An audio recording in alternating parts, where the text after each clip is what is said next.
तर माहिती जतन केल्यानंतर आता आपल्याला पुन्हा मुख्य पृष्ठावर जायचं आहे. इकडे गेल्यानंतर सुचवलेली पात्र योजनामध्ये कृषी विभागवर अर्ज करायचा आहे. आता पुन्हा ती प्रोसेस रिपीट न करता आपण माहिती जतन ऑलरेडी करून ठेवलेली आहे, म्हणून आता आपल्याला डायरेक्ट अर्ज सादर करा या ऑप्शनवर क्लिक करायचं आहे. इकडं आपण सादर केलेले जी माहिती आपण जतन करून ठेवली होती अर्जाची ती पाहू शकता. ते आपण बियाणे अनुदानासाठी इथं माहिती जतन करून ठेवलेली आहे.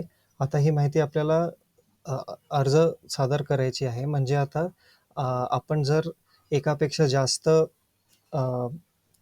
स्कीम्ससाठी अप्लाय केलं असेल, तर आता आपल्याला त्याला प्राधान्य देता येणार आहे. इथं सध्या मी माझ्या सातबाऱ्यावर एकच स्कीमसाठी अप्लाय केलेलं आहे, म्हणून मी आता पहिला प्राधान्य त्याला देईल.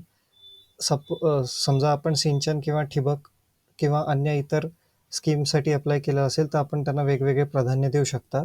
इथं आपल्याला चेकबॉक्स टिक करायचा आहे, अटी शर्ती मान्य करून. नंतर आपल्याला अर्ज सादर करायचा आहे. अर्ज सादर करणे खूप महत्त्वाचे आहे, कारण आधी फक्त आपण माहिती जतन करून ठेवलेली आहे. आपल्याला पेमेंट करायचं आहे, तर इथं आपण पेमेंटची रक्कम बघू शकता.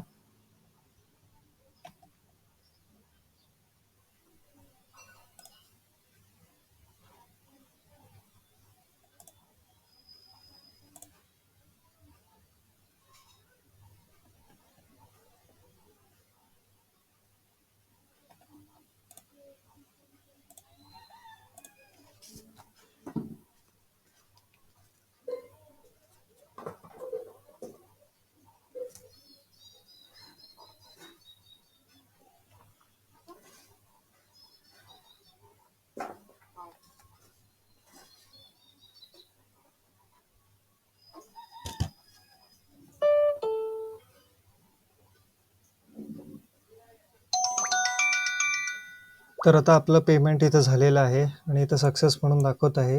प्रिंट करायची असेल तर रिसिप्ट प्रिंट करू शकता. आपण सादर केलेले अर्ज हे बघायचे असतील तर मी अर्ज केलेल्या बाबी या टॅबवर आपण क्लिक करू शकता.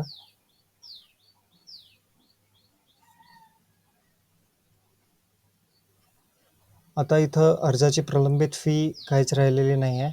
छाननी अंतर्गत अर्जामध्ये आता माझे बियाणे यासाठी इथं अर्ज दाखवत आहे आणि हे आता इन प्रोसेस आहे.